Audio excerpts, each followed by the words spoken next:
Hello friends. देखिए साथियों, एक अपडेट है जो कि रजिस्ट्री को लेके है।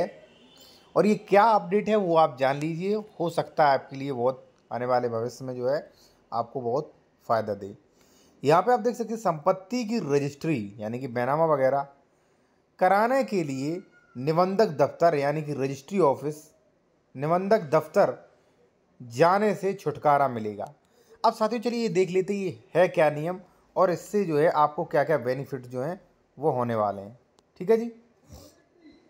अब यहाँ पे देखिए आप लखनऊ विशेष संवाददाता, एक चीज़ और आप अपना कमेंट जरूर देना, क्या इससे लोगों को राहत मिलेगी या बल्कि जो है दो दो उसके चक्कर काटने पड़ेंगे, यानी कि रजिस्ट्री ऑफिस के भी और जो आवास विकास है उसके भी। ठीक है, वो जान लेते हैं। एक चीज़ और, अगर आप बेहतर लीगल एडवाइस किसी मैटर में लेना चाहते हैं या उत्तर प्रदेश में आप जमीन खरीदे डॉक्यूमेंट्स वेरिफिकेशन करवाना चाहते हैं कि डबल रजिस्ट्री तो नहीं, जमीन फर्जी तो नहीं, किसी प्रकार से विवादित तो नहीं, तो वो भी आप करवा सकते हैं। यहाँ पे आप देख सकते हैं साथियों, सरकार ने आवास विकास समेत विकास प्राधिकरण की संपत्तियों, जो भी मान लीजिए विकास प्राधिकरण की संपत्तियां हैं, डिजिटल रजिस्ट्री करने की सुविधा दी है। ऐसी रजिस्ट्रियां अब विकास प्राधिकरण आवास विकास परिषद में ही हो जाएंगी।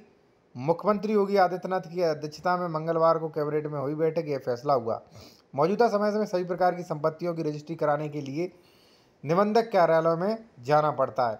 मौके पर कैमरे के सामने भौतिक सत्यापन बिल्कुल सही है कराए जाने की व्यवस्था है। संपत्ति की रजिस्ट्री करने वाले व्यक्ति लेन देन के बारे में पूछताछ होती है और यह भी पूछा जाता है कि उसने किस तरह कोई दबाव तो नहीं है। इसके बाद क्रेता विक्रेता दोनों जो है हस्ताक्षर करते थे और क्रेता और विक्रेता को परेशानियां होती हैं भाई। ठीक है ना। और यहाँ पे आप देख सकते हैं, अब देखिए एक चीज़ मैं आपको बता दूं कि साथियों वो बात सही है, लेकिन कहीं ऐसा ना हो, क्योंकि देखिए लोगों को कम जानकारी होती है प्रॉपर्टी खरीदने के बाद, उनके पास ये कन्फ्यूज़न हो कि मान लीजिए हम आवास विकास परिषद में जाएं रजिस्ट्री कराने या हम रजिस्ट्री ऑफिस में जाएं, तो कहीं ऐसा ना हो ये कह दे कि वहाँ होगी इसकी रजिस्ट्री, ये कह दे वहाँ होगी रजिस्ट्री, और हो सकता है भाई इन लोगों को चक्कर काटने पड़े।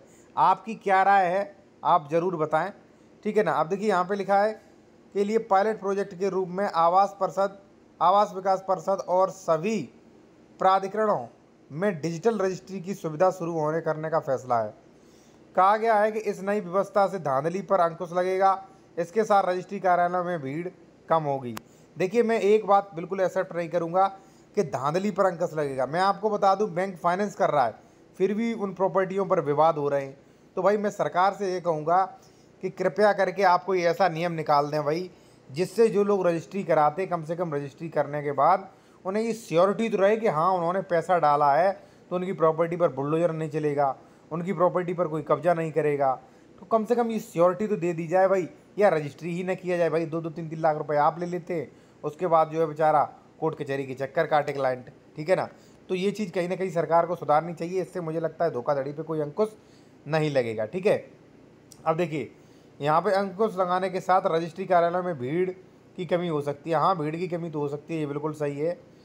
उसके मुताबिक दूसरे चरणों में विदेशों की तर्ज पर घर बैठे रजिस्ट्री की सुविधा देने का विचार है। इसके साथ ही छोटे स्टाम्प सेल्फ प्रिंट की सुविधा। भाई ये तो बहुत अच्छा होगा कि घर बैठे ही रजिस्ट्री अगर सुविधा दे दी जाए, तो मुझे लगता है इससे कुछ नहीं होगा। इससे जो रिश्वत वगैरह जो है वो बच जाएगी।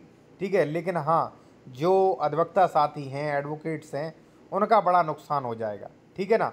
तो चलिए ठीक है, कहीं ना कहीं ये ठीक है। मुझे नहीं लगता कि घर बैठे ये रजिस्ट्री की सुविधा दे पाएंगे। ठीक है ना। अगर दे दें तो इससे बेहतर कुछ नहीं है। ठीक है ना।